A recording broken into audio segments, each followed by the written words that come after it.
congratulations mula from Dirty Linen to Fractured. Paano nyo hinahandle yung pressure na from the success of Dirty Linen, ito another suspense thriller, handog ng Francet?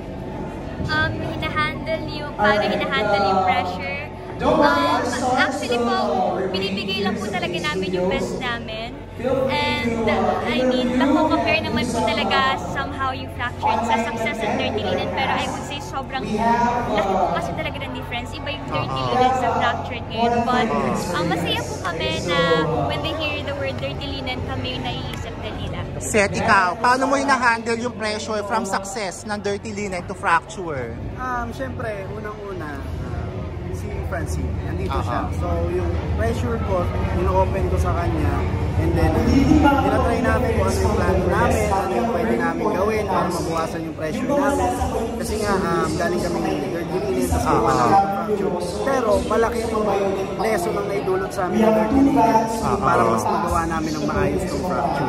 Kasi, unang-una po, mga kasama po namin doon is talagang mga guro sa pag-acting, sa perform sa TV, talagang sila yung mga teachers namin.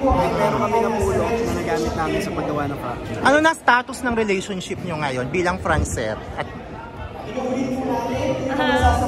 Ano ba?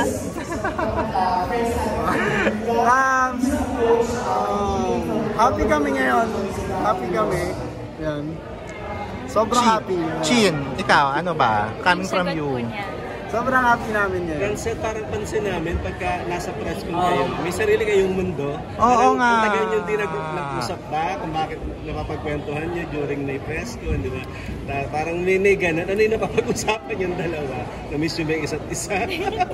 Actually po, marami kasi kami napag-uusapan po. And I think kaya kapag ganito yung event, may sariling mundo. It's because sa sobrang lagi kami magkasama, ang dami naming pinag-uusapan. And I think nakabase din po din yung friendship namin. Sa akin, pinagchichigaan naman namin tungkol naman dito sa Fracture. Last na lang sa akin, kasi parang sabi nyo kanina, pamature yung role nyo. Nagawa na ni Jeremiah sa ni Oino, ni Kauri. Kayo ba, pagka may mga magandang project, pwede na rin kayo for a kissing scene? Mas mature? Siguro si Chin sasagot niya. Kay Chin ko po ikaw, kumbaga ikaw okay lang sa'yo, di ba? How about kay Chin? We'll see po. Anong desisyon ni Tita? Kay Tita muna tayo siguro. Francet, reaction lang, uso sa love team yung usapang fan service. Kayo as love team and friends talaga, hanggang saan yung kaya nyo ibigay in terms of fan service?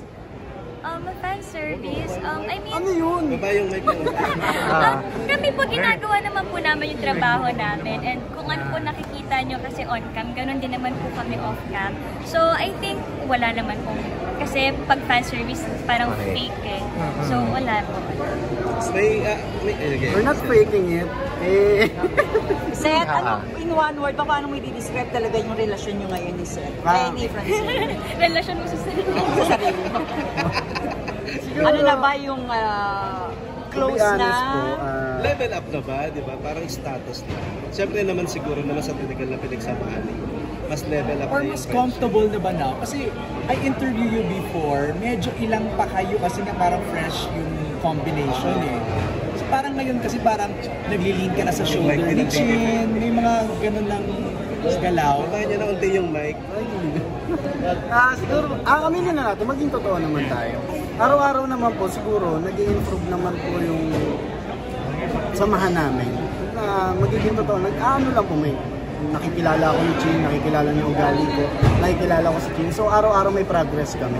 Pero to be honest po, wala pa kami dun sa iniisip ng marami na ganto, ganyan, ganto. So I may say na naligaw ka na? Pwede ba sabihin, i-describe namin yun? Isipin namin na naligaw ka na kayo, ano? Nandun na ba sa level na gano'n? Nagpapakute ka na sa kanya, nagpaparamdam na, ganyan? May ganun na ba? Wala pa. Ay, wala pa. So nasa getting to know each other pa din. Bago siya siguro liligawan ko muna si Tita. Talaga ba? Mahigpit pa si Tita. Hindi naman po. Pero sabi nyo nga, parang sa susunod na project gusto mo si Francine pa rin. Kumaga yung love din na ba na yan talagang tuloy-tuloy na? Gusto nyo talagang maging Francet na for a long time? Ako po, gusto ko pong personal, gusto ko si Francine makatrabaho ng matagal. Si Francine naman, sige. Yeah, sorry. Hopefully maging matagal yung love team na pagsasamahan namin. Pero personally, I'm hoping din po na mag-grow kami ng solo din, kahit love team kami. In one word, paano mo i-describe si Seth sa buhay mo? Ano ba? I think as of the moment, happiness. Siya nagbibigay ng happiness sa'yo? Yeah. Ano reaction mo dyan, Seth? Thank you. Napapasaya rin ako ni Chi. In what ways? Every way.